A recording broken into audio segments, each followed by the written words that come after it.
Welcome, Colombian Shark Jump, to Geek Salad's Retro Movie Reviews from the Geek Salad Podcast. I'm Andy. And I'm Mike. Mike, I got one question for you. Did you have a nice honeymoon? No. Okay. Yeah. All right. So we are wrapping up our discussion of the Timothy Dalton James Bond movies. Yep, both so of them. easy to do when there's just two of them. With 1989's License to Kill. So, first question first, because we did say that we were going to watch them and make a judgment call here. Which one of the Daltons did you like better? I think I prefer License to Kill. Same. I felt like it was more grounded. Yeah. It didn't have. So first of all, and we discussed this last week with Living Daylights, that it has a villain problem. The villains are weak at best. And then having, friggin' Mitchell coming out with a gun that has a bulletproof faceplate on it, which, again, that's not how ballistics work. No. This was definitely more grounded. Yeah. I don't know if I would go out of my way to watch this multiple times. Like when this movie came out, action films were all the rage. And I would I would rewatch the action movies of the time. So like Die Hard. I watched Die Hard a lot. Yeah. Die Hard 2 a lot too. The first two Lethal Weapon movies, like that kind of thing, I could watch again and again and again. And because I feel like this movie is such a disconnect from everything we had gotten from Bond before that. It's a Bond film in name only. It felt like that. I don't know about you, but it felt like that to me, with the exception of like Q coming out for some chunky technology. Yeah, I mean, seriously, that video camera that became a gun, like, I thought that was kind of even old back in the 60s, and they're using it in 1989? Yep. Here's this Polaroid with a laser in it. Yeah. I would say that I think this is a better movie than Living Daylights. I think I had a little bit more fun with Living Daylights, though. Yeah. This one, it's a more grounded, more gray movie. There's a lot of really harsh stuff that happens in this one. So I'm going to put it this way.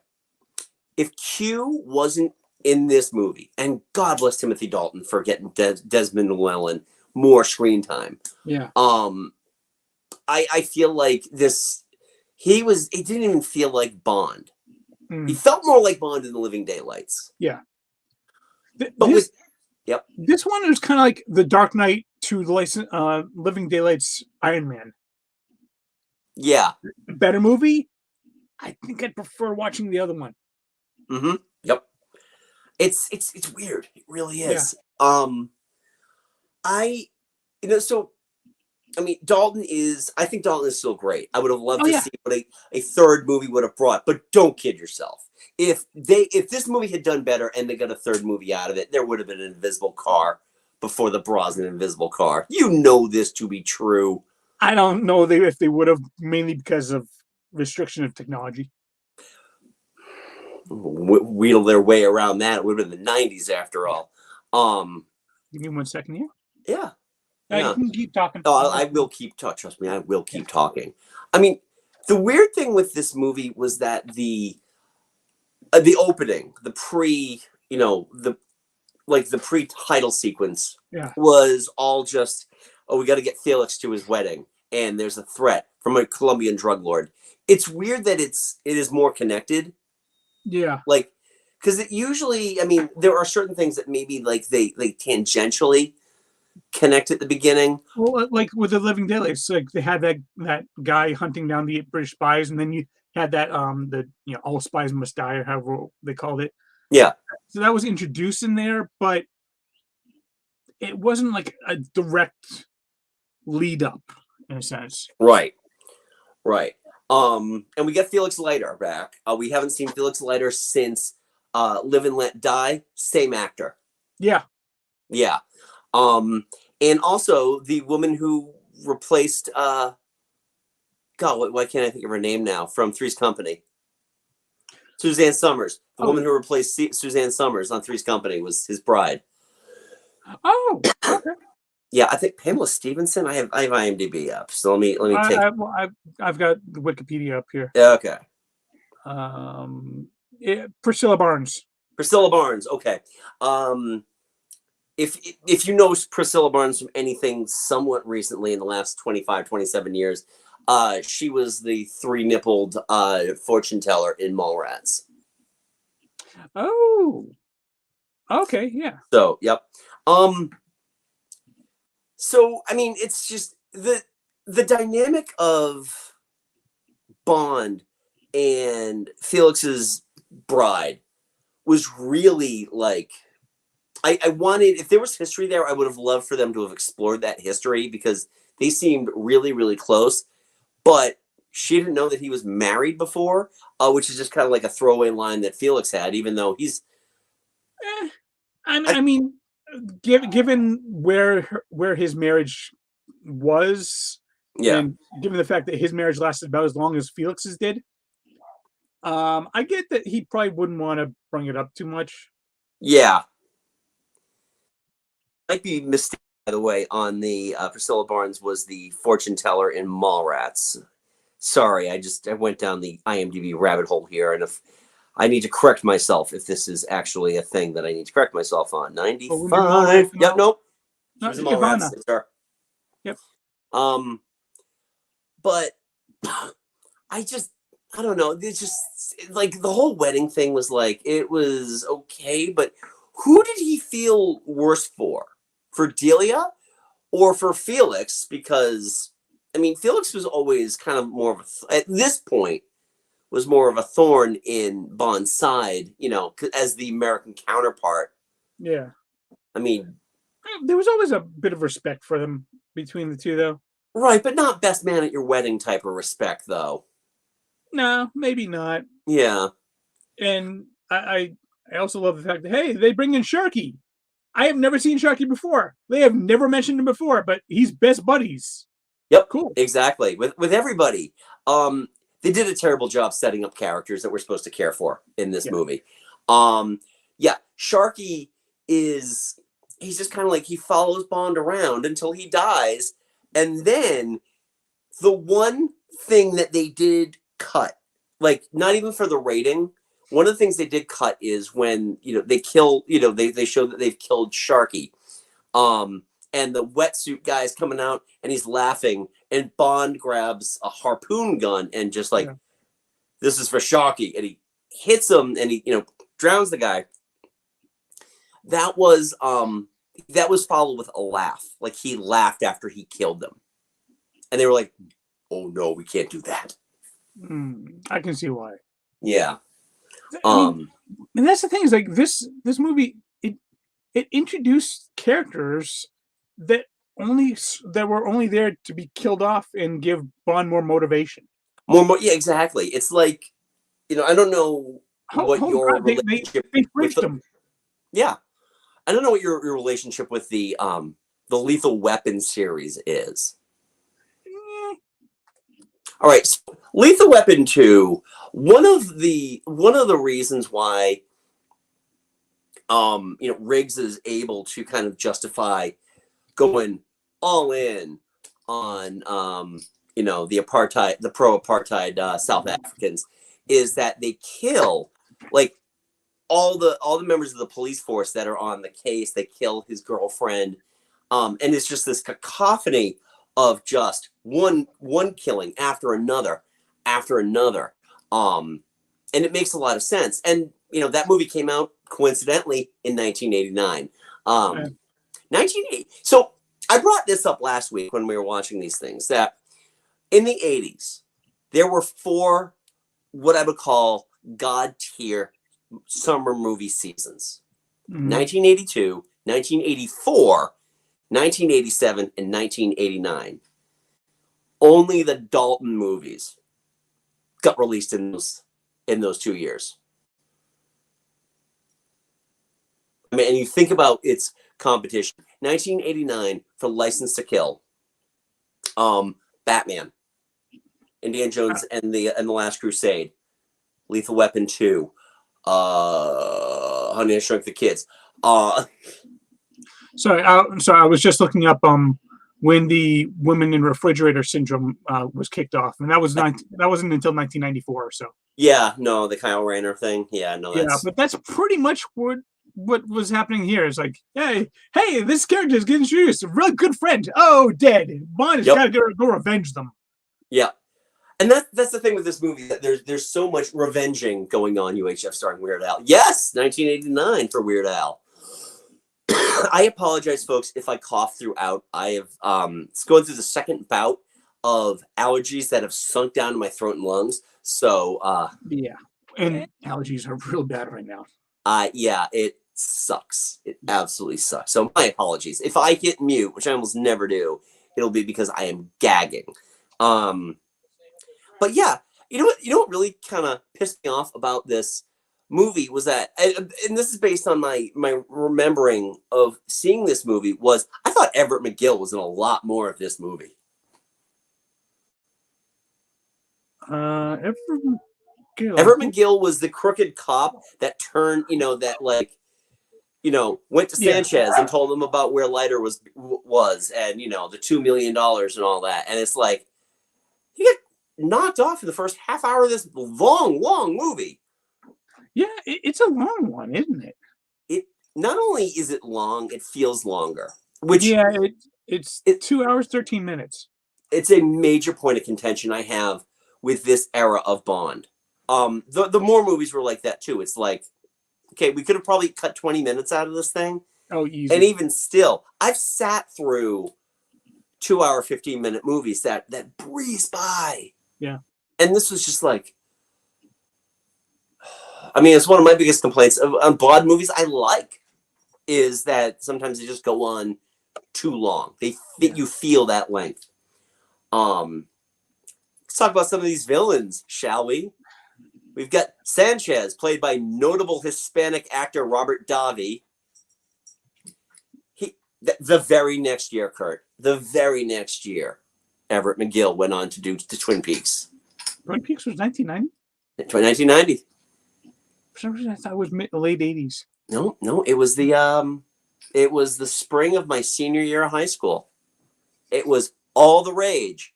In fact, fun little story about that. My prom night, we got back to my date's house and we just kind of crashed to watch some SNL. And it was the night of the infamous Andrew Dice Clay episode. Oh. Sinead O'Connor refused to go on because she was going to be the musical guest. So they had Julie Cruz, who was the singer in the club or the bar in Twin Peaks. They got her to do one of the numbers. And that's when I'm like, I heard the song and I'm like, I think I need to start watching this show.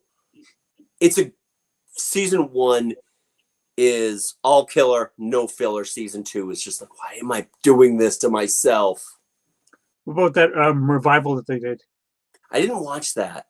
I saw the episode lengths and I was just like, I was intending on that being like my lunch break viewing, and it just wasn't going to happen.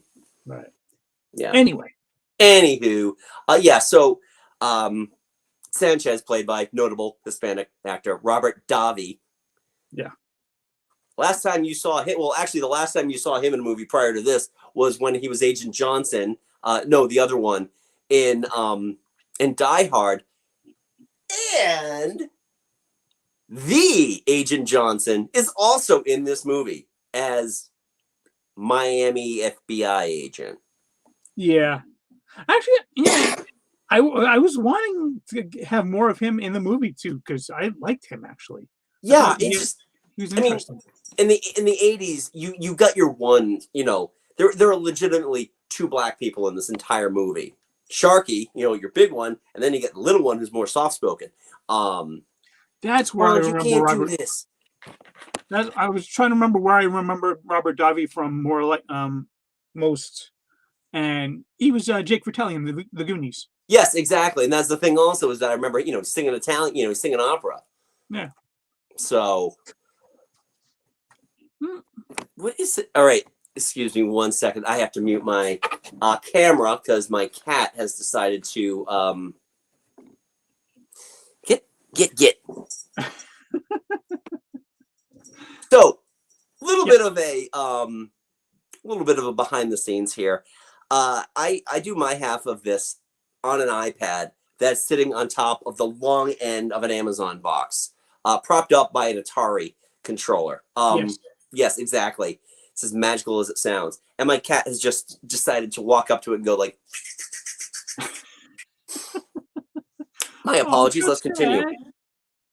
So we also were introduced to, the world was introduced to Benicio del Toro. Yes. As Dario. Yeah. Man, he looked like an idiot the entire movie, and I was still like, like Freddy P terrified of him. Those eyes, man. It's just,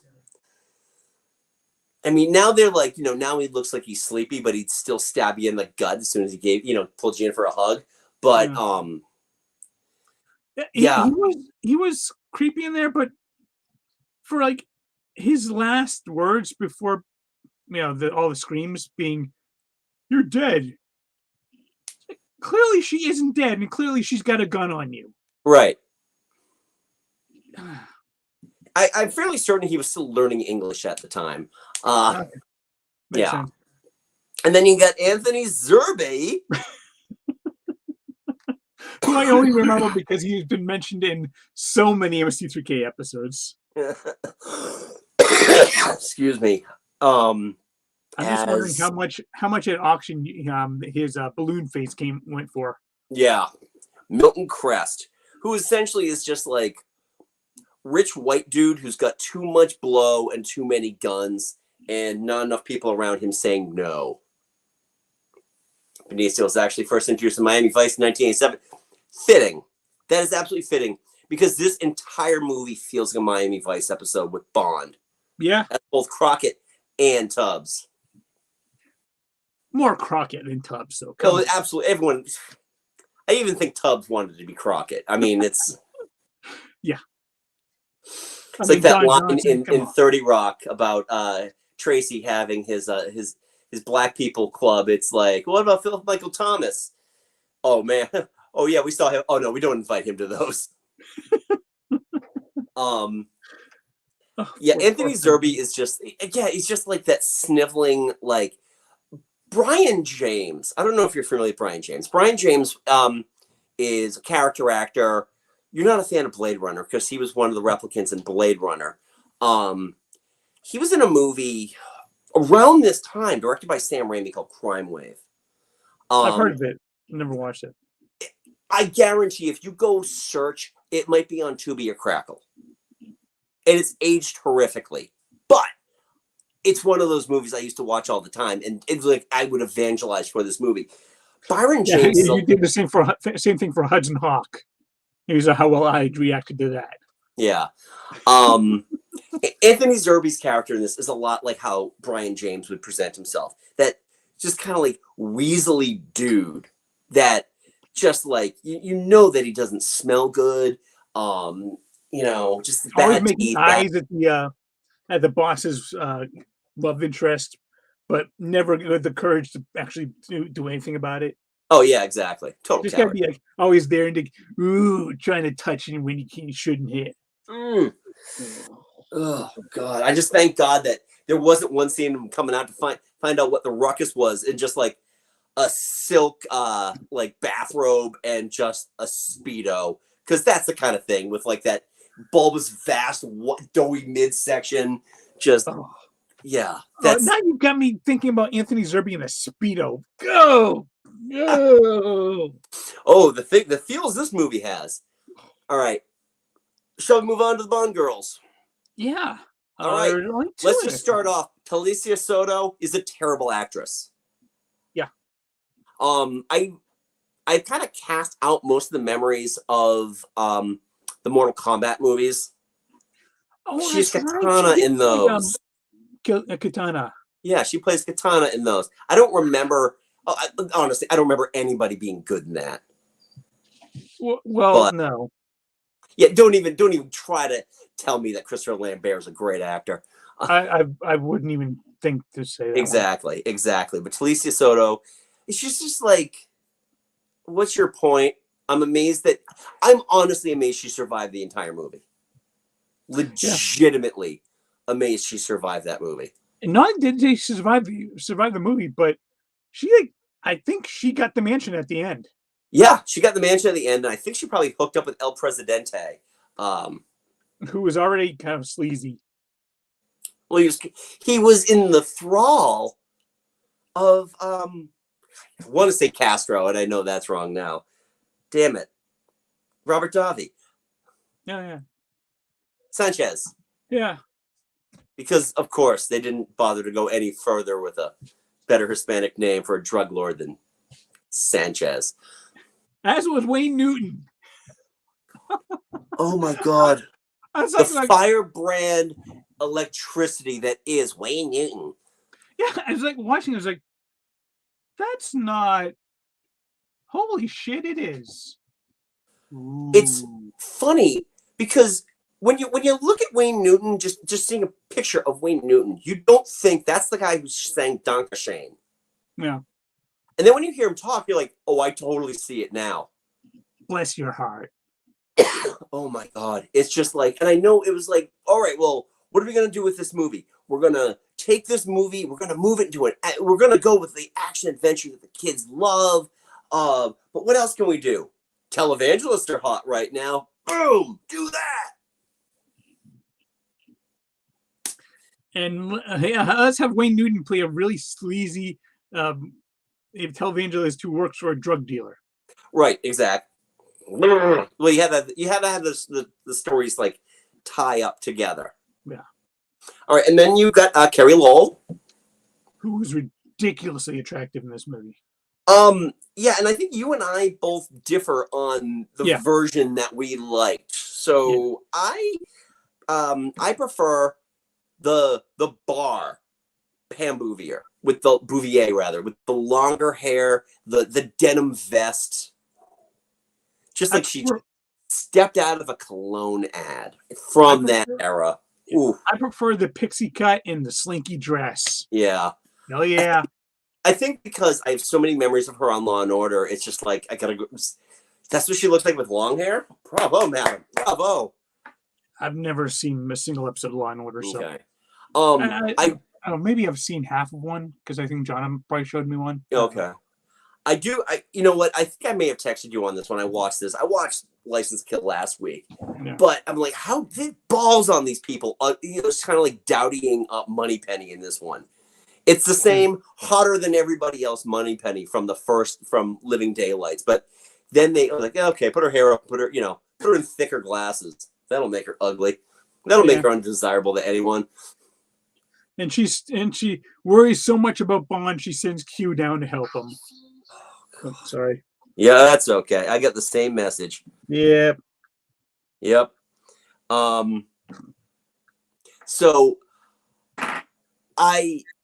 let's talk about when we were introduced to Pam Bouvier, which is the Roadhouse scene. Technically, we meet her earlier. Oh, that's right. Felix like passes her off and we're like, oh, I guess we're never going to see her again.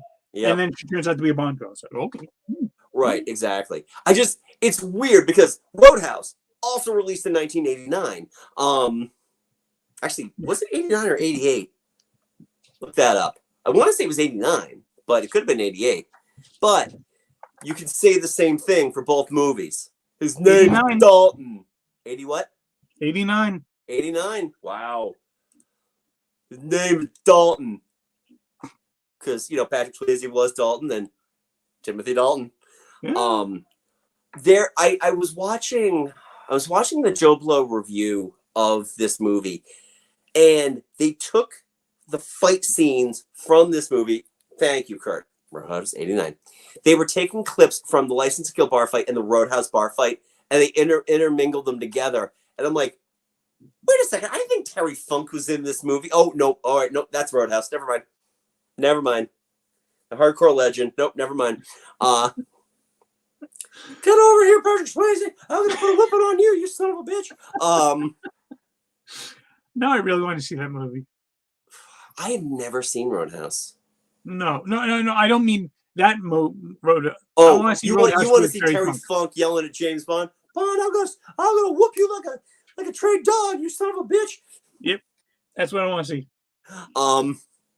Yeah, I I did think it was kind of funny that when in a straight old like bar fight, Bond kind of gets his ass kicked. well, yeah, and then Pam blows a prefab hole in the wall.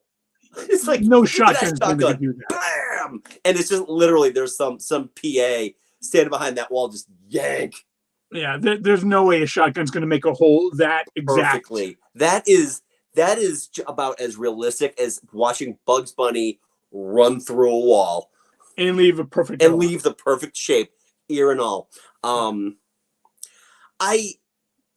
It's this movie is so weird because again, it's trying to reset, and I think that it was just not the right time, and I don't think it was with the right Bond. Mm. Again, I don't think either of the Dalton movies deserve any of the vitriol that they get. No. And again, this is my opinion. Just like the Lazenby movie, I feel like it's not a mark on the quality of the movie if you're only getting them for a small period of time, because we've seen what happens when you leave an actor in that role for too long. Yeah. When you get Roger Moore. Yeah. You get Diamonds Are Forever, and then you get Never Say Never Again because Kevin McClory can go fuck himself. Yeah, you know what? After watching this that second movie, I was like, I really, really like Timothy Dalton as Bond. I would have liked to see him more. I would have loved to see him more. But you know what? Here's the thing, though. I'm actually happy we didn't get any more because we got him in The Rocketeer. Yes. Probably Which one of the 91? 91, which would have been for the next Bond anyway had they stuck with their normal schedule, which obviously didn't happen. Yeah. Yes, absolutely, Kurt. 100% agree with you. He was a very good Bond. Yeah. He was young. I mean, he was on the younger spectrum too. I think Lazenby might have been a little younger than him. I think he was in his 30s. Dalton was in his early 40s, early to mid 40s by the time he was done with this. Where was Brosnan in 96? Where was Brosnan? Must have been in his 40s. Yeah. But so that leads us to the music. So as we discussed last week, John Barry left because, Aha finally figured out what was going to drive John Barry out of this entire thing. Go figure. Those are words I never thought I would say. Aha drove John Barry from the Bond franchise. Well, yeah, but you know what? Last few Roger Moore songs. I mean, other than well, A View to a Kill. Other than A View to a Kill. All right. Before that, we had. You had a lot of the Light FM. Now here's Fist. So Michael Kamen is. I mean, he is just like the action guy of this era. If I'm not mistaken, I think he did both Die Hard and Lethal Weapon. I think he was like Joel Silver's boy when it came to doing scores. Oh, because Michael Kamen, I think, had a rock background, but learned orchestration. Yeah, I mean, Lethal Weapon, Die Hard, License to Kill, and Roadhouse. And there we go. He did both. Did Lethal Weapon 2, Die Hard 2. He did Hudson Hawk. There we go. But and also Prince of Thieves. Yes, he did. So it was a little different getting a different, it didn't have like that throbbing action score like a Die Hard or a Lethal Weapon movie. But what did shock me, though, is that usually if you get Michael Kamen, you might have gotten like a fairly decent Bond song if he had enlisted David Sanborn and Eric Clapton. Ooh, that would have been interesting. Because they were kind of like, he would bring them in. They actually did work with him on the Lethal Weapon series.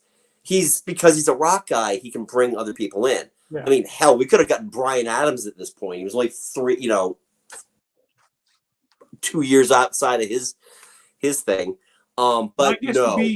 the Broccoli's trying to force them to go with R&B. Yeah. And we got License to Kill by Gladys Knight. Oh God. I love Gladys Knight. This was not her song. This song was marinating Yeah. in easy listening 80s pop, like late 80s pop. Yeah. There's nothing spectacular about it. I feel like when we actually do our criteria for our, how we are going to rank the Bond songs, does it feel like a Bond song? This doesn't, other than using the term License to Kill, it doesn't feel like a Bond song, especially for a movie like this. Yeah. This movie could have gotten away with The Living Daylights. Oh, yeah. Could have easily gotten away with The Living Daylights. But you know what? For me, even worse than License to Kill, If You Asked Me To, by Patti LaBelle as the closing. And yeah. What the fuck were they smoking? There is a good reason why nobody holds the closing songs in high regard. If they dare do one. Yeah, I was just watching the last half of it just yesterday. I got to that point. I'm like, what kind of a brain damage would someone have to think that would be a good closing song for a Bond movie? Especially something like this, which is so balls to the wall action. Yeah. It makes no sense. It truly hurts me. They're making out in the lake in the pool, and it's like, if you asked me to. What? No. Yeah. I think there's one more observation that we need to make. And Mike, do you want to point out what you pointed out to me today? Yeah. I really get the feeling that that final call from Felix to Bond, that had to have been the result of a focus group. Oh yeah. So, because that looks like it was added in afterwards, because first off, Felix Leiter, he's had his leg bitten off by a shark, and his wife of about half an hour has been murdered.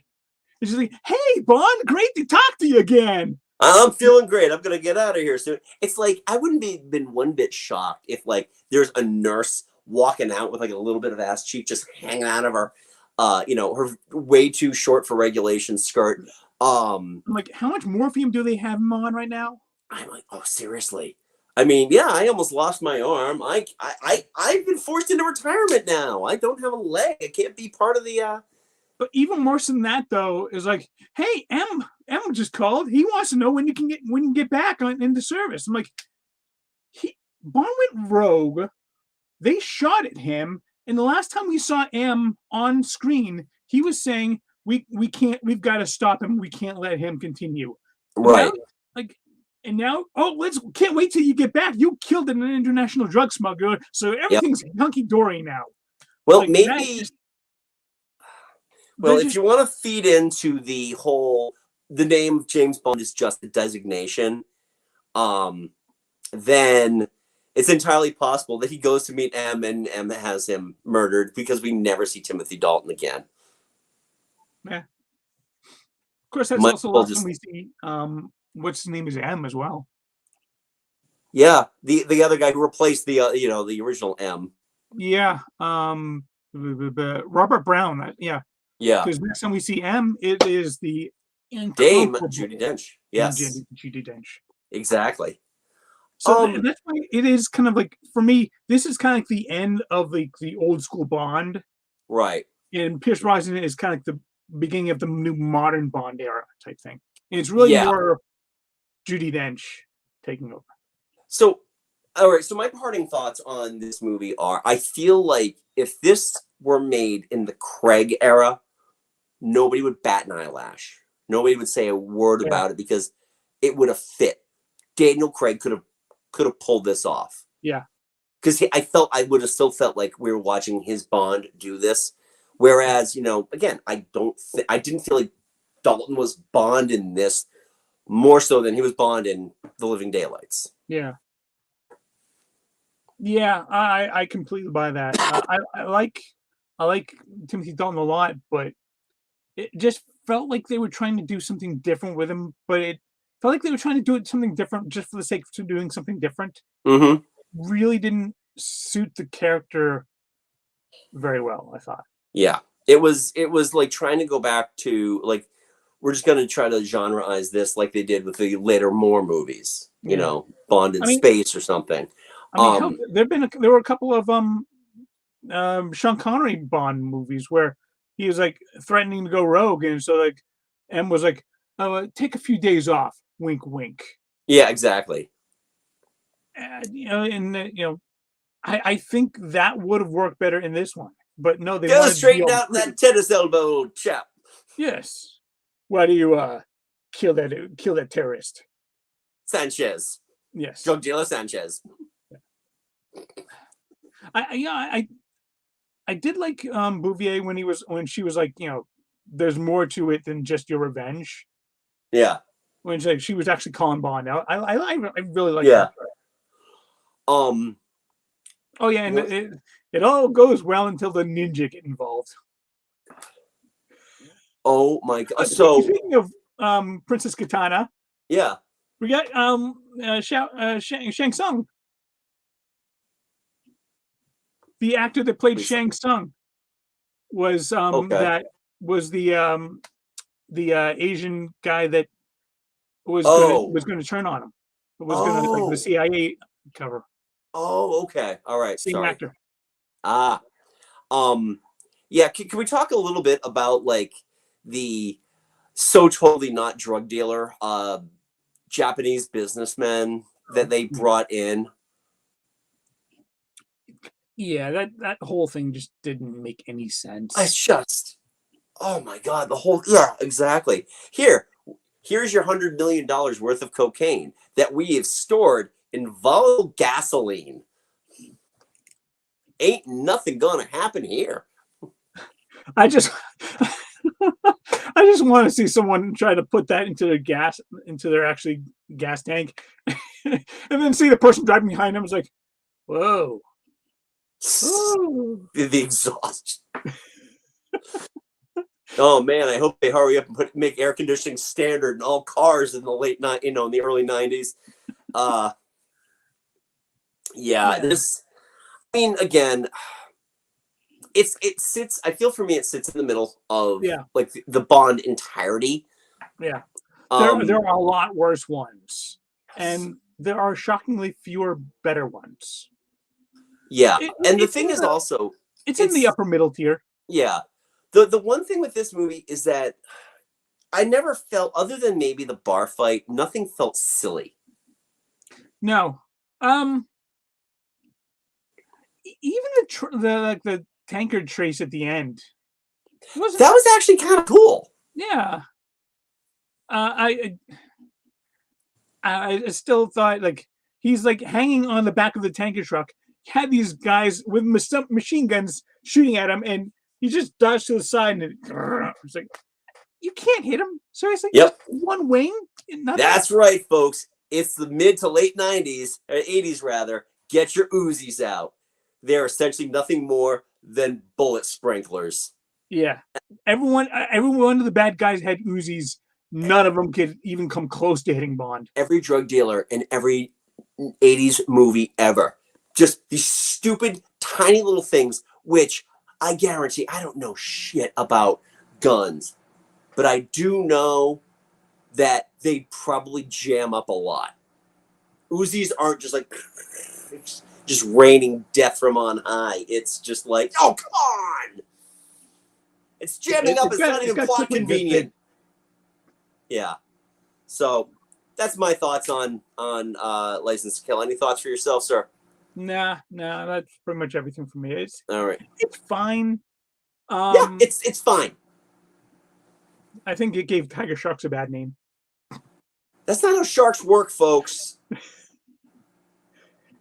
I'm pretty sure, like, unless that tiger shark, unless they were starving it and they put some blood in the water, I don't think he was going to eat anybody's leg.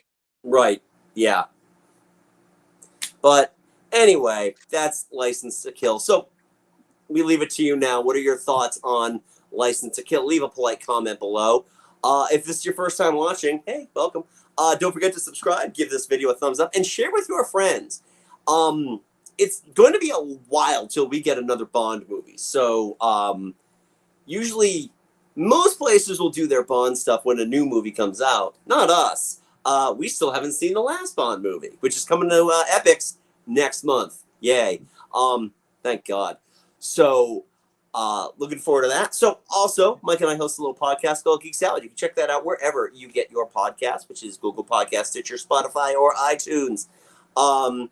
Check out all of our stuff here. Our Bond playlist is available. You can watch all of our Bond reviews here, as well as all of our other retro reviews. And we also get the audio for our podcasts on there as well. You can also follow us on the social medias, on Twitter at Geek Salad Radio and on Facebook at Geek Salad Podcast. And check out our TeePublic store, keyword Geek Salad Podcast. So, James Bond will return next week GoldenEye. in GoldenEye. That song. So until next time, I'm Andy. I'm Mike. Go forth and be nerdful. We'll talk to you later.